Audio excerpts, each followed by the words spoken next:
You did have to deal with these sorts of incidents when you were Director of Central Intelligence. What can we learn and what can't we learn? We don't want to overlearn things, learn the wrong things. Well, when you have a group like ISIS that is ranging around the world, even though we've hurt them badly in Syria and Iraq, they're still operating in 25, 30 countries.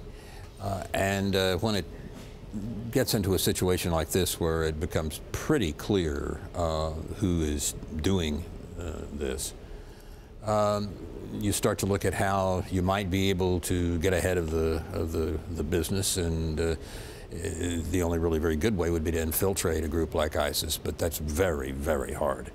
There are technical ways you could try to tap into what they're saying to one another, but commercial encryption is that you buy in a store is extremely good these days and getting better. So listening in on them and so forth is not easy. One of the things we hear time and again whenever an incident happens like this is we need better cooperation among intelligence agencies, that there are still barriers and burdens. Is that right?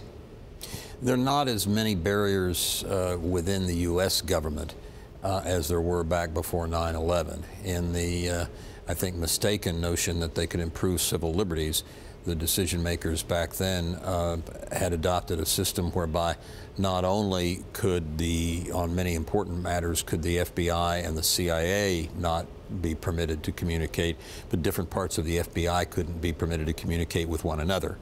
And we finally moved away from some of the more outrageous of those approaches.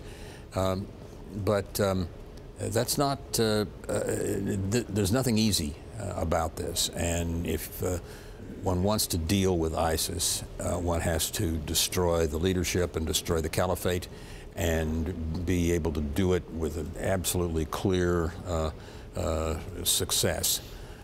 Because that's what the people who join it are after. So President Trump, of course, has been over in the Middle East. He's on his way to Rome right now, but he went to Riyadh, Saudi Arabia, talked with them there, then went to Jerusalem. And he's talked about putting together a coalition of partners from the region, but also extending to Europe. Is that something that could more effectively go against Islamic State, destroy them? It might help some, but I think the main impact is diplomatic and political, and I don't want to understate that. I think it is very important. But the cooperation that we would have, even between, say, Israelis and Saudis, with us playing some kind of a role, we can do that without having a new large organization. But the organization is important, I think, politically, very much. The president's going to be going after Rome to meet with the NATO leaders. Mm-hmm. Can NATO really be made into an effective anti-terrorism organization? It has been moving that way.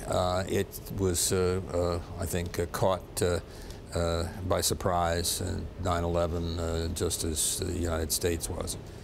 But it has decision-making mechanisms for dealing with military matters. It has strategic plans. It has encouragement to move toward their various weapon systems, etc. So it's mainly oriented toward the last war, toward what the Russian General Slipchenko calls the contact war, that is, contact between bullets and people. And Slipchenko says the next war will be a no-contact war, meaning not bullets but electrons. And that creates a difficult situation. We've got to be able to break the codes of the terrorists. There's lots of things we need to do electronically that we're beginning to do.